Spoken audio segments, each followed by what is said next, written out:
setahu aku yang ada BPOM dan ada sertifikat halal tuh nggak instan. Pasti mereka juga pasti krimnya itu juga ada tahapannya gitu.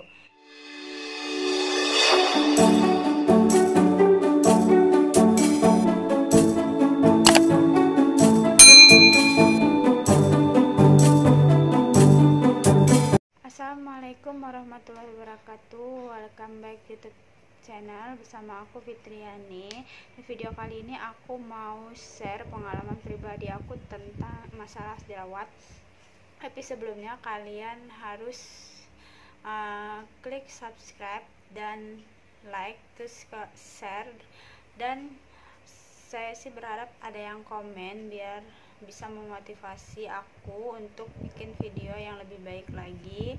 Nah, sesuai judulnya, di sini aku mau berbagi pengalaman pribadi aku tentang masalah jerawat.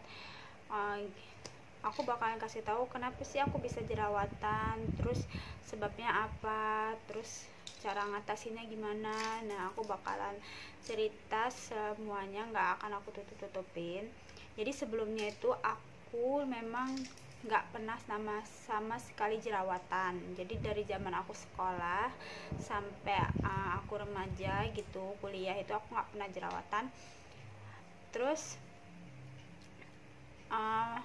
walaupun lagi haid atau lagi masa puber juga aku nggak jerawatan. Terus kenapa sih aku bisa jerawatan? Nah, jadi aku pertama kali jerawatan itu pas setelah menikah di umur 25 tahun. Susah banget kan ngatasin jerawat di umur yang sudah 25 tahun ke atas. Jadi aku tuh jerawatan, jadi setelah melahirkan tuh aku dari masa nifas sampai aku mau menstruasi, mau datang bulan lagi tuh jaraknya tuh hampir 1 tahun. Jadi aku nggak sama sekali dari setelah melahirkan itu terus nifas, aku nggak sama sekali atau belum sama sekali itu haid atau menstruasi. Jadi jangka waktu itu setahun. Nah, di situ pas aku menstruasi pertama setelah setahun aku belum haid itu, aku mulailah tuh timbul jerawat. Aku menstruasi itu aku timbul jerawat satu. Karena aku merasa risih, nggak pernah jerawatan sama sekali. Terus akhirnya aku pakein kayak aku kempes-kempesin gitu. Nah, aku kempes-kempesin, muncul lagi satu, terus muncul lagi 2, 3, terus lama-lama banyak banget. Dari yang jerawat gede-gede sampai jerawat batu, sampai yang jerawat pasiran gitu di jidat, terus di dagu. Terus susah banget yang di dagu tuh hilangnya. Terus di pipi tuh masih kelihatan kan kayak bolong-bolong bekasnya gitu, tapi udah nggak seberapa sih. Tuh, ini aku nggak pakai make up atau apapun, aku baru pakai skincare malam aja. Jadi ya aku kan awam banget dengan masalah jerawat ini, karena aku memang nggak pernah sama sekali jerawatan. Jadi aku tanya-tanya sama teman solusinya, terus aku juga searching juga di internet gimana sih cara ngilanginnya. Nah, teman aku ngasih beberapa rekomendasi salep jerawat gitu. Terus aku searching di internet, kira-kira ini aman nggak untuk ibu menyusui, karena jujur sih aku kan belum pernah pakai namanya salep jerawat gitu. Terus posisinya juga aku masih menyusui, karena aku takut kan mempengaruhi ASI. Jadi aku searching, terus aku juga langsung tanya ke apoteknya gitu yang cocok dan untuk ibu menyusui itu salep apa gitu. Terus aku dapat salepnya. Nah, di sini nanti aku taruh gambarnya, karena aku lupa taruhnya di mana. Salepnya kan udah lama banget kan. Terus aku pakai itu salep, bukannya tambah membaik, ternyata salep itu malah memperburuk jerawat aku. Jadi dia itu memang kering banget muka aku tuh. Memang muka aku ini tipe wajah yang kering, bukan yang berminyak. Jadi aku walaupun kondisi aku jerawatan itu, aku tuh kering wajahnya, nggak berminyak sama sekali. di bagian tijun juga aku nggak berminyak. Jadi udah aku wajahnya kering, ditambah aku obat jerawat itu jadi kering banget muka itu, jadi keletek-letek. Dan si jerawat itu memang jadi kayak melenting gitu loh, kayak keluar kayak ada nanahnya gitu kan. Jadi memang kayak jerawatnya ngeluarin jerawat gitu, jadi bolong-bolong gitu. Terus aku kayak sedikit, ya ampun kok jadi bolong-bolong gini kan. Terus aku cari lagi lah solusinya. Terus ada salah satu teman aku nyaranin pakai kayak apa sih namanya, perawatan gitu ya, perawatan. Aku suruh beli di online shop gitu, dan ternyata nggak cocok, dan jerawat aku tambah banyak, timbulnya tuh jerawat pasir-pasir gitu, kecil-kecil gitu, jerawat pasir. Aduh, jadi aku stop dong, jadi tambah banyak banget. Akhirnya aku mutusin ke klinik kecantikan. Jadi aku ke klinik, aku ke dokter, ya bukannya tambah baik gitu kan, malah memperburuk keadaan, jadi tambah banyak gitu. Jadi aku makin takut kan, kayak mana ya, maksudnya karena mama aku juga posisi lagi menyusui, jadi aku takut. Aku stop tuh krim dokter. Jadi setelah aku stop pemakaian krim dokter gitu, aku udah sama sekali nggak pakai apa-apa. Terus aku searching lagi di Google cara mencegah jerawat secara alami.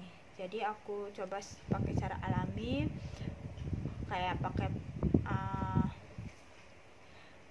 pakai lidah buaya, terus aku pakai tea tree gitu kan, terus aku pakai apa sih namanya yang buah-buahan gitu. Ya memang, tapi lama banget hasilnya, bener banget lama banget. Karena aku nggak cuman gimana ya, karena aku fokus ke wajah aku, nggak mencari tahu kenapa sih jerawat ini timbul gitu kan. Aku nggak sama sekali mencari tahu itu apa sebabnya kok bisa terjadi jerawat itu, aku nggak tahu, karena aku fokusnya di wajah aku tuh hilang jerawat. Jadi di situ aku mulai risih karena udah lama banget aku pakai cara alami itu, lama banget, dan aku tuh orang yang nggak sabaran. Terus di situ aku dapet lah step-step gimana sih caranya ngatasin jerawat yang bener. Yang pertama itu harus menjaga kebersihan. Jadi nggak boleh sama sekali jari tangan kita itu menyentuh wajah, itu nggak boleh sama sekali, harus. Dan kita juga harus rajin-rajin cuci tangan di situ. Terus yang kedua, rajin cuci muka. Minimal itu 2 kali sehari itu pakai facial wash. Terus tapi kalau aku, karena kita kan muslim ya, jadi kita ngambil air wudhu gitu, jadi aku sering cuci muka kan, karena sering ngambil air wudhu. Terus yang ketiga itu seringin ganti sarung bantal, kayak sarung bantal, spray, handuk gitu kan, harus rajin. Jadi handuk muka dan handuk badan tuh aku bedain. Terus selain menjaga, yang pertama tadi kebersihan, terus yang kedua itu pola makan. Jadi aku atur pola makan aku, kayak aku nggak lagi makan gorengan, makan makanan yang berminyak, berminyak dan berlemak gitu kan. Terus kayak makan junk food gitu, terus makan yang berkolesterol tinggi itu aku hindarin. Yang ketiga itu menjaga pola tidur. Jadi aku nggak lagi namanya begadang, biasanya aku tidur jam 1, jam 12 gitu. Nah aku coba untuk biasa tidur jam 10. Jadi aku rutin jam 10 itu aku udah harus tidur. Terus yang keempat itu aku pakai skincare. Jadi kayak skincare dari bangun tidur sampai skincare aku mau tidur tuh ada beberapa step-stepnya itu. Nanti aku di video selanjutnya aku bakalan kasih tahu skincare apa yang aku pakai selama aku jerawatan.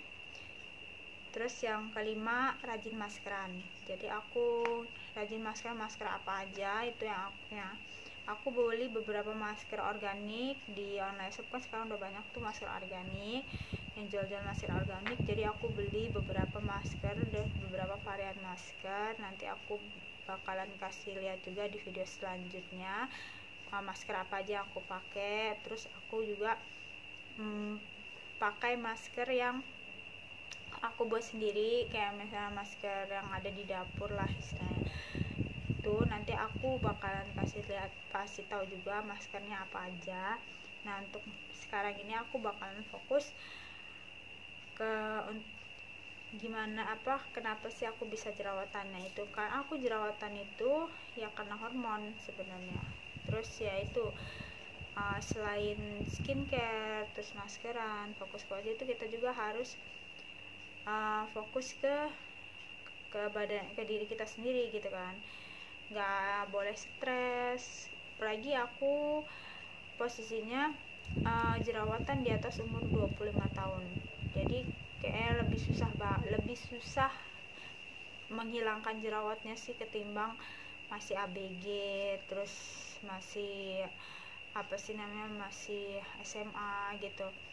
Itu kalau udah umur 25 tahun ke atas, apalagi kalau udah umur 30 tahunan gitu, udah kayak gitu susah banget ngilangin masalah di wajah itu. Jadi aku benar-benar kemarin tuh khawatir banget gimana sih caranya biar si jerawat ini cepetan nih pergi dari wajah aku gitu kan.